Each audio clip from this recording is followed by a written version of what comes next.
Muito boa noite, boa tarde, mais ou menos, né? Já estamos aí terminando o dia e queria dizer a vocês da minha alegria de estar aqui com vocês mais uma vez. Também saudar os nossos amigos que nos assistem agora pela nossa TV Harmonia, que aliás, como disse bem Olga, é um projeto que está tendo uma nova roupagem, uma nova dinâmica. Eu convido vocês a acessarem o nosso novo portal www.tvarmonia.org.br www.tvarmonia.org.br. Agora você tem acesso às palestras de uma forma mais estruturada, com toda a programação, os horários, as transmissões ao vivo. E nós estamos retomando a produção dos programas em nosso estúdio, que funciona aqui na nossa instituição, aqui no 3º andar, no prédio das oficinas. Então, estamos iniciando com programas. O programa Ondas da Paz está sendo retomado. Teremos um programa também chamado DR, discutindo relações, com a nossa amiga Isabel Guimarães, que vai fazer esse programa. Nosso amigo Adenauer lançando o programa Alquimia, e muitos outros virão.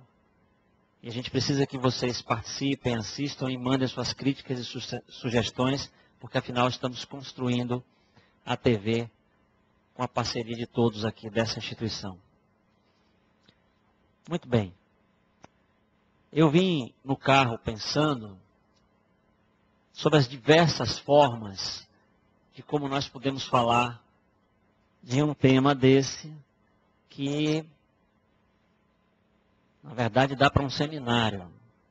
Autotransformação e autodeterminação.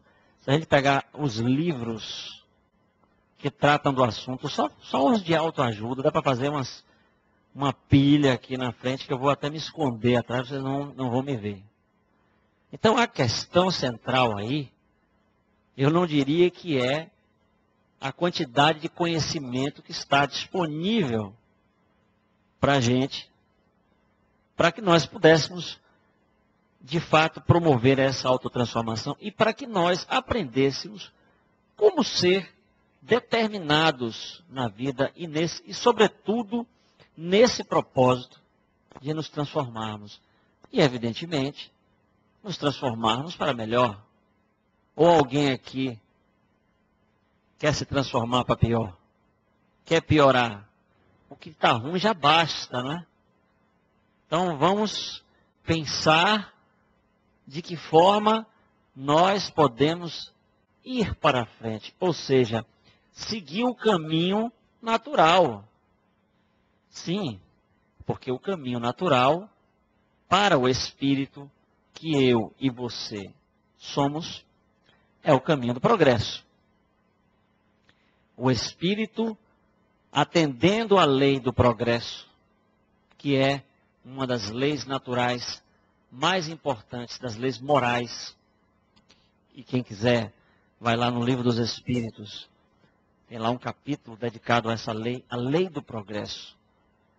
Ou seja, tudo progride, tudo evolui e se desenvolve na natureza. Por mais que a gente tenha a sensação de que não está acontecendo isso. Muitas vezes nós temos essa sensação. Basta ligar o noticiário. Tem hora que a gente liga a televisão, dá vontade de desligar na mesma hora, né? Porque, só deixam aquela notícia boa, para quem assiste o Jornal Nacional, o Jornal da Globo, né? No finzinho, aí eles colocam assim aquela... velhinho de 80 anos que casou com a velhinha de 80 anos. O cara que ajudou, que arrachou a malinha, a mala de dinheiro Parece que só deixam na estação rodoviária e devolveu para o dono. Aí, a última notícia, mas depois que já... Se a gente pudesse pegar um pano, espremia, né? Saía sangue de tanta notícia que o pessoal parece que seleciona especialmente para nos Por isso que eu assisto pouco telejornal. Eu gosto mais de ler. Porque na leitura, eu leio o jornal, você escolhe, né? E no telejornal você tem que ficar ali, naquele bombardeio, até a hora que vem a notícia que lhe interessa. Então, se você lê pelo menos, eu vou ler essa notícia, não vou ler essa me interessa, essa não me interessa. Fica uma coisa mais controlável. E a gente foge dessa catástrofe de más notícias, que dão a gente essa sensação, é isso que eu quero colocar. Dão essa sensação de que as coisas estão piorando. Que parece que o mundo está dando um ré. E isso não é verdade. O fato da gente ter acesso a esses inúmeros problemas que estão acontecendo no mundo é simplesmente porque a gente hoje tem os canais de comunicação instantâneos. Seu celular é uma TV portátil. Basta ver, se eu desse um intervalo aqui, quantas pessoas iam pegar? Né? Quantos olhos nós não iríamos ver, porque as pessoas hoje andam assim, né? Tá vendo? Vai ter problema de pescoço cedo. Quem não fizer alongamento, quem não fizer pilates, essas coisas, porque você já entraram no elevador assim, aí todo mundo. Então, ninguém vê mais os olhos dos outros, porque é o tempo todo no. Eu estou falando porque eu faço também, né? No come, porque eu tenho que fazer isso, inclusive, porque é muito e-mail de trabalho, e-mail pessoal, para responder, e aí o fato é que é uma avalanche. E a gente sabe de tudo que está acontecendo. Sabe se o carro bateu lá porque atravessou o sinal vermelho no Japão e atropelou uma moça, você fica sabendo daqui a pouco. Agora. Aí você tem que se perguntar, para que? Tudo bem, para que eu quero saber que o cidadão atropelou um jovem lá no Japão? Quantos atropelamentos aconteceram nesse mesmo momento que você não está sabendo? Vários. Porque a gente, quando entra em contato com a notícia, a gente tem essa sensação de que parece que está sabendo de tudo, mas está sabendo uma fração da realidade. Uma microscópica fração. Então, antigamente, não se tinha essa instantaneidade. E nós não sabemos de muita coisa ruim que acontecia no mundo, muitos problemas. E aí a gente tinha essa sensação, obviamente, que não acontecia tanta coisa, e hoje está acontecendo muita coisa. Mas está acontecendo muita coisa boa também no mundo. Muita coisa boa. A medicina evoluindo, dando ao indivíduo, por mais que a gente tenha uma qualidade de vida hoje, que é problemática, né? A gente não, porque nós respiramos poluição, nós comemos alimentos com agrotóxicos. Então, daqui a pouco a gente não vai nem mais respirar nem comer, porque toda comida tem um problema, é isso, é aquilo. Será que na verdade não é o fato de que nós estamos tendo mais conhecimento? Porque pense o seguinte, se você entra num quarto que está desarrumado, que está bagunçado, e ele está no escuro, você vê a bagunça? Você vê? Não vê. Você não vê a bagunça, porque está escuro. E ele está todo bagunçado. Quando é que você vê a bagunça? Quando você acende a luz. Aí você vê. Aliás, perguntaram o nome daquele yogi indiano, Sai Baba, que já desencarnou. Perguntaram exatamente isso. O senhor não acha que o mundo está piorando? Ele disse, não, o mundo não está piorando, não. Aliás, essa ideia é dele.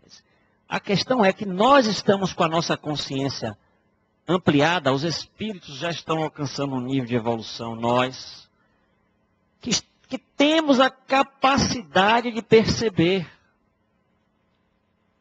os problemas num nível maior. Porque se você não tem consciência do problema, não é porque ele deixou de existir, não é que ele deixou de existir, apenas você não tem consciência. Mas na hora que você traz o conhecimento e apreende, o problema passa a existir. E então, nós estamos mais exigentes, e é assim que tem que ser, em relação a nós mesmos, em relação à vida, em relação a tudo o que nos acontece. Porque o nosso conhecimento é maior. Vejam o Espiritismo.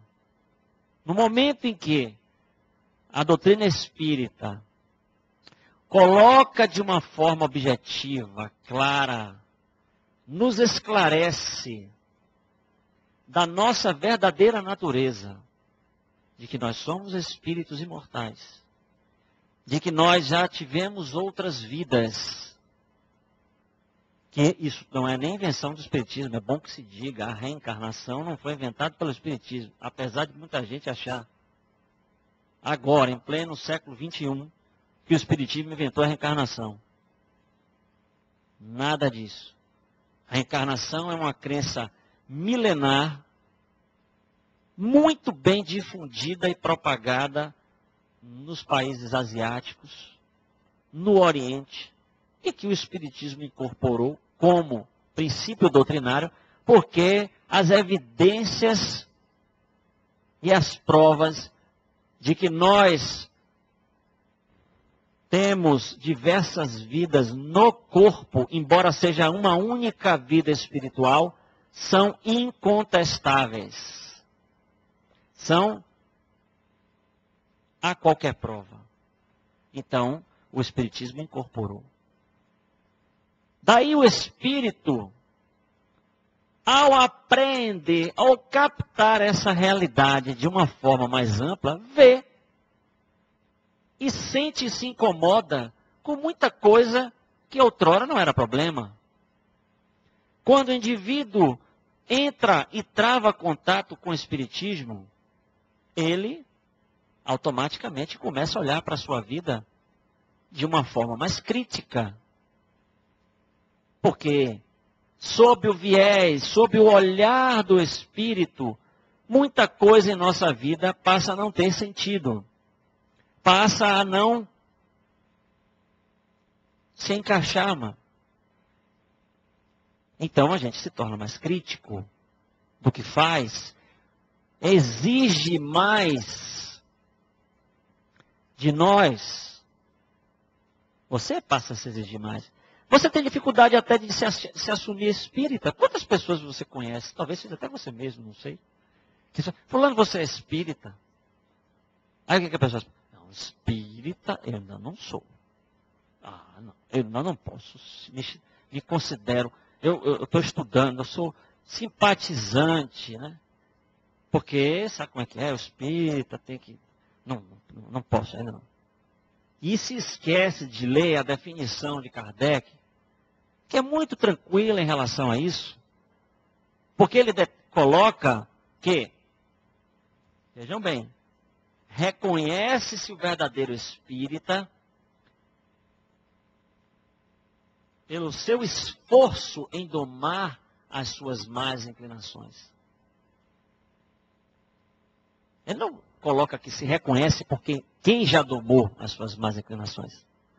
Reconhece pelo seu esforço em domar as más inclinações. Veja, e pela sua transformação moral. Ora, então se você está se esforçando, e observe que o codificador coloca no comportamento e não no conhecimento.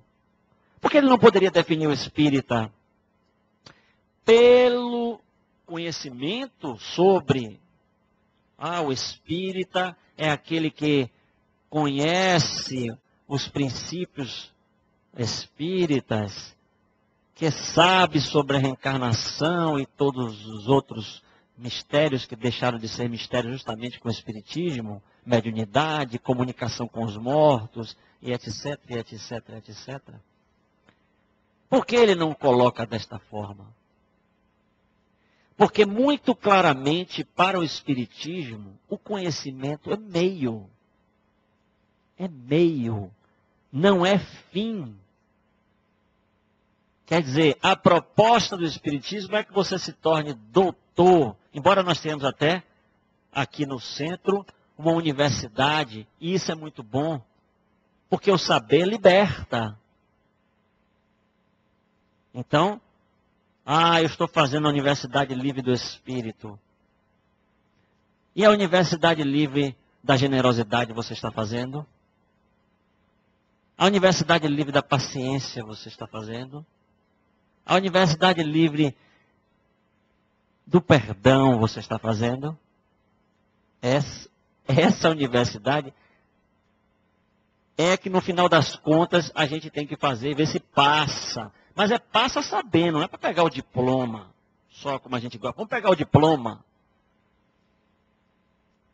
Então, o codificador, Kardec, coloca no comportamento, na execução.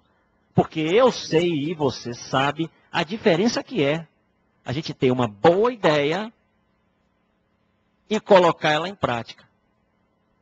Daí vai uma distância enorme de uma boa intenção, de uma boa ideia e a gente colocar ela em prática. Voltemos ao início, ao que eu estava falando. Como é que eu comecei a palestra? Eu disse o quê?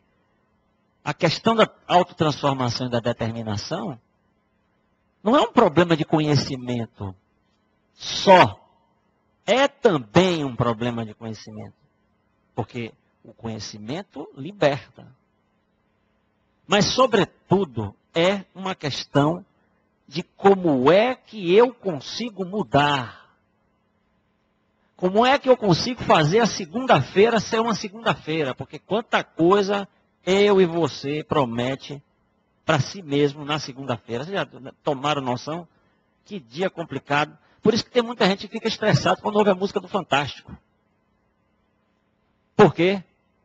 Porque tem um amigo que diz, rapaz, eu não posso ouvir aquela música do Fantástico, eu fico todo nervoso, porque eu me lembro que amanhã é segunda-feira. Né? Porque segunda-feira tem um monte de coisa. Segunda-feira o dia é pequenininho para tanta coisa que eu tenho que fazer. Inclusive, cumprir minhas promessas de mudança. Né? Aquelas várias que a gente faz. Não, porque segunda-feira eu vou começar. Segunda-feira eu vou começar. Não é? Aí o dia fica problemático. E a gente chega na segunda e já está mirando lá o final de semana. Que é onde eu descanso. Ou pelo menos eu tento, né? Então, a questão da autotransformação tem mais a ver com como do que com o quê. Como é que eu me transformo numa pessoa determinada? Como é que eu consigo me transformar para melhor? Como? É estratégia, não é somente saber. E aí, a gente entra na questão da diferença entre teimosia e persistência. Que eu sei que todo mundo aqui sabe. Não é verdade? A diferença entre teimosia e persistência. Aliás, minha amiga até leu uma mensagem aí, para a gente ser teimoso com Deus. Até gostei dessa frase. Seja teimoso, não sei se você leu aí alguma coisa. Seja teimoso com Deus. Que se você for teimoso, eu sendo autor, não sei, deve ser um espírito muito elevado, quando ele dá umas erradinhas. Eu diria, seja persistente com Deus. Porque é diferente ser teimoso e ser persistente. Apesar de parecer que é a mesma coisa. E mesma coisa, o pessoal da minha geração sabe o que é. Denorex. Da minha geração, né? Porque tem uma galera nova aí que não sabe nem o que é Denorex. Parece. Ninguém viu a propaganda do Denorex aqui. Tá bom. Tá certo. Nem da camisa de Fernandinho. Não é? Bonita camisa, Fernandinho. Ninguém viu, né? Não, ninguém. É, realmente, poxa. Só tudo assim, jovem aqui. Tem uns pessoal aqui que, pelo amor de Deus. Né? Então, parece Denorex. Parece. Se eu fosse na juventude, eu jamais falaria um negócio desse, que não ia. A pessoa me encontra de jovem, falar Denorex, ninguém sabe o que é. Parece, mas não é. Teimosia e persistência parecem a mesma coisa, mas não são. Sabe? O teimoso é aquele que tenta,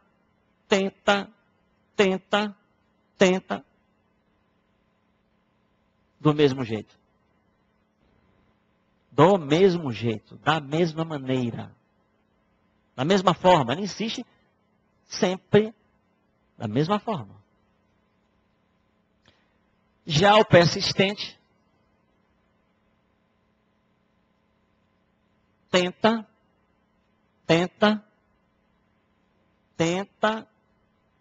de formas diferentes. É um pequeno detalhe, né? Pequeno, mas que faz uma diferença tremenda. Então, o que é importante é que você persista e não fique sendo, não permaneça na teimosia. Persistir significa você tentar de formas diferentes, tentar abordagens diferentes. Porque se você está tentando de uma maneira e não obtém o resultado, mude a forma a qual você está tentando. Você não está tentando agora o espiritismo para ver se lhe ajuda? Talvez muitos outros aqui possam ter tentado outras estratégias que justiça seja feita. Funcionam. Outras. Tem gente que não vai se adaptar nunca ao espiritismo. Mas não vai. Nessa encarnação, pelo menos. Talvez na próxima.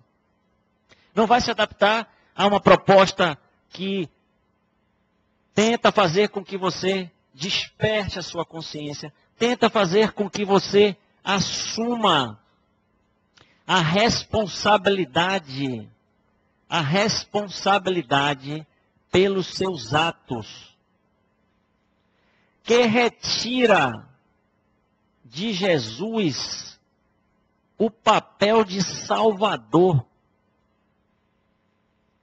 Salvador, Jesus, para o Espiritismo, é o mestre, que é bem diferente de Salvador. Você pode ter o símbolo do Salvador, mas ele como alguém que vai salvar você, ou seja, vai fazer algo que você deveria fazer. Não. Ele permanecerá, que esse é o lugar real, daquele que dá o exemplo, que orienta, aquele que viveu de acordo com aquilo que ele sentia e pensava. E é isso que dá força a gente, nos dá congruência. Quando nós alinhamos pensamento, fala e ação, nós nos tornamos congruentes. Isso tem uma força tremenda, não só em nossa vida, como na vida das pessoas que nos rodeiam.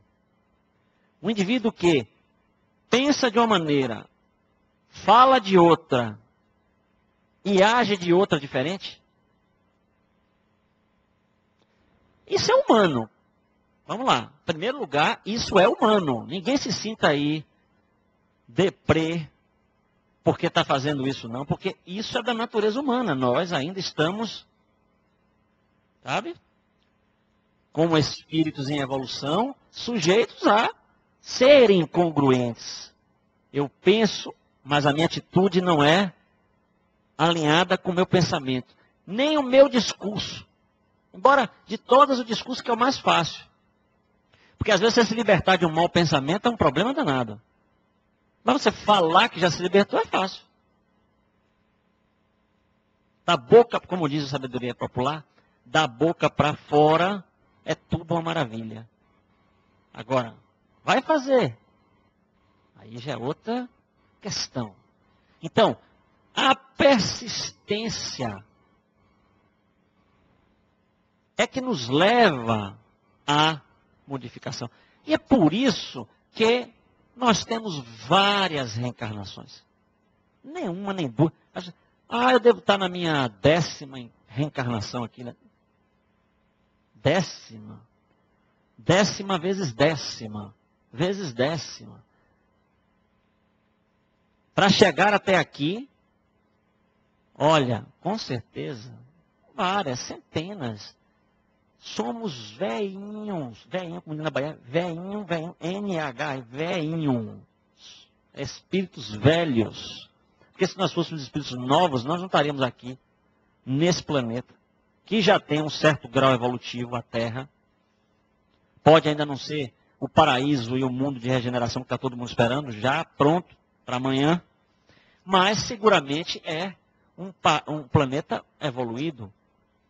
E nós já temos um nível de consciência que só pode ter sido forjado, em centenas de reencarnações.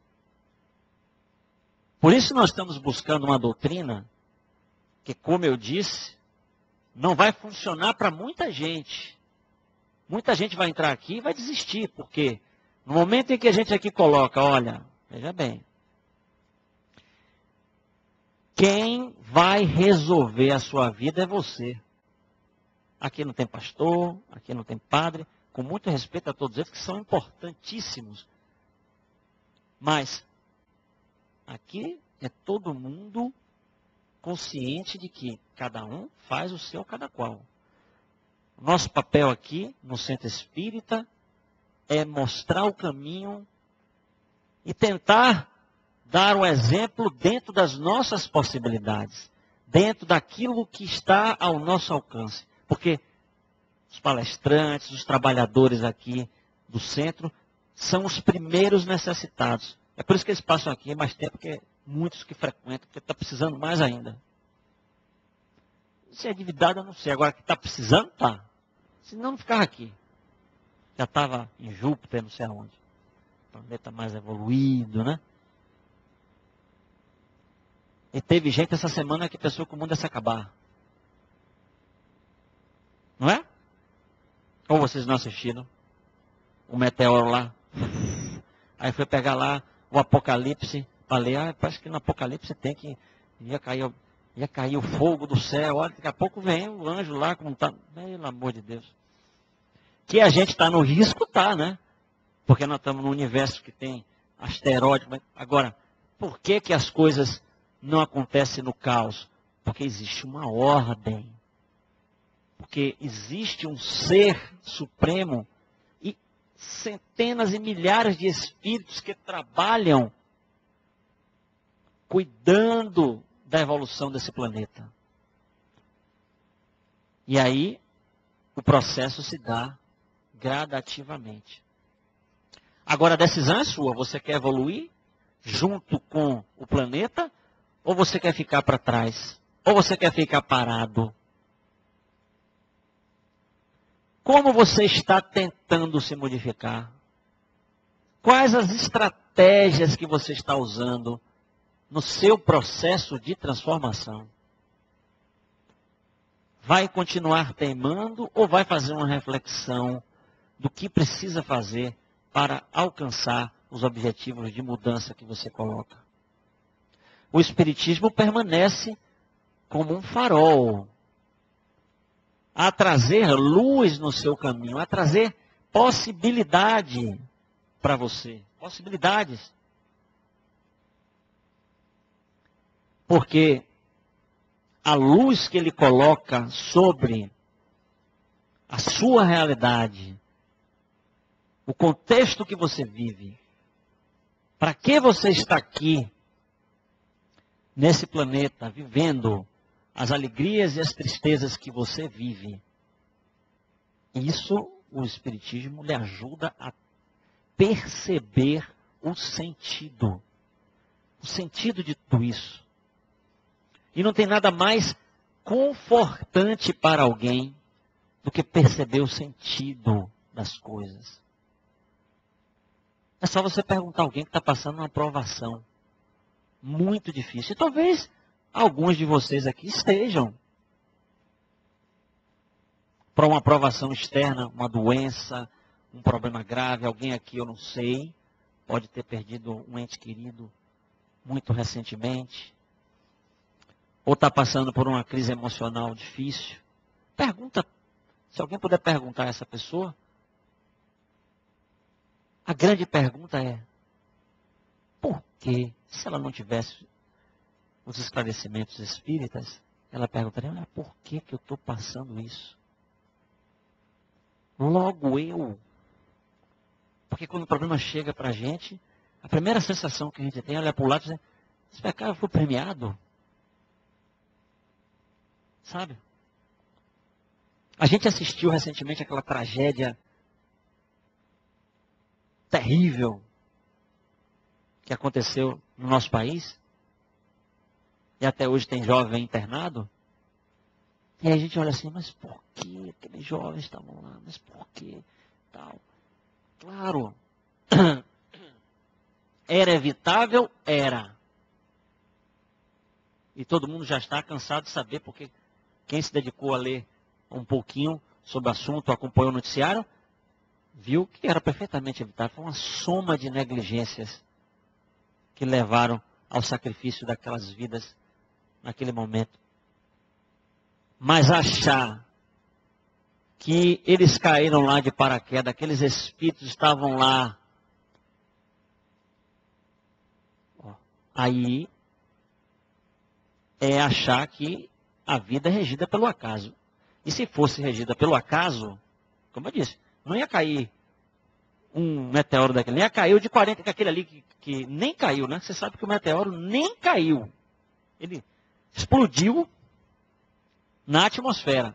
E a onda de choque é que gerou toda aquela...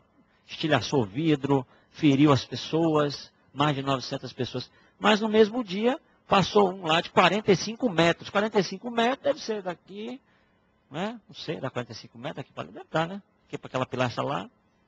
Você imagine, porque esse que passou era microscópico com relação a esse aí. Que também não é um absurdo, né? Um asteroide de 45 metros. Se caísse. Mas não cai por quê? Porque a vida não é regida pelo caos. Por incrível que pareça, e por mais estranho que às vezes a gente ache que não é. Mas a vida não é regida pelo caos. A vida é regida pela inteligência suprema, que cuida de tudo e de todos. E essa inteligência suprema tem nome. E a gente chama de Deus. Mas não é só inteligência suprema, é amor supremo. Muito mais do que uma inteligência, é um amor. Um amor incomensurável pela sua criação. Um amor que supera todas as nossas fraquezas. E nós somos acolhidos e acudidos, e isso chama-se lei de misericórdia. Há uma lei que suaviza a lei de causa e efeito, que abranda a matemática fria de ação e reação, porque há uma amorosidade na criação. O amor de Deus se manifesta nas diversas formas pelas quais nós somos auxiliados e ajudados, mesmo quando aparentemente nem sequer merecemos. Aparentemente, sequer merecemos. Mas nós somos ajudados, auxiliados. Porque Deus é sobretudo amor. E se nós queremos compreendê-lo e entendê-lo, abandonemos primeiro esses dois verbos. E optemos por senti-lo. Tente sentir Deus. Tente abrir de alguma forma o seu coração. Você, a alma que você é, se permitir esse encontro. Mas onde? Onde será esse encontro? Aonde está Deus? Na natureza, na vida, no outro. O outro é o canal para você encontrar Deus. As suas relações com as pessoas, com os outros seres humanos, que são a imagem e semelhança desse ser supremo, é o canal, principalmente quando você também, no ato de amorosidade, ajuda, auxilia, ergue, consola, cicatriza as feridas alheias. Então você faz conexão com essa amorosidade maior. E aí, ele aparece na sua vida de uma forma a qual não precisam explicações, não precisam palestras, seminários para falar desse Deus que surge para você no encontro da sua amorosidade, na expressão do seu amor, que no Espiritismo chama-se caridade. Aí, meu amigo, nessa energia, é isso que a mensagem diz. Seja persistente com Deus. Mas para ser persistente com Deus, é preciso estar ligado a Ele. E o caminho de estar ligado a Deus é a expressão do seu amor, em ação, em atitude. É por isso que Kardec, o codificador, nos disse que ser espírita é, antes de tudo, uma questão de comportamento e não de conhecimento.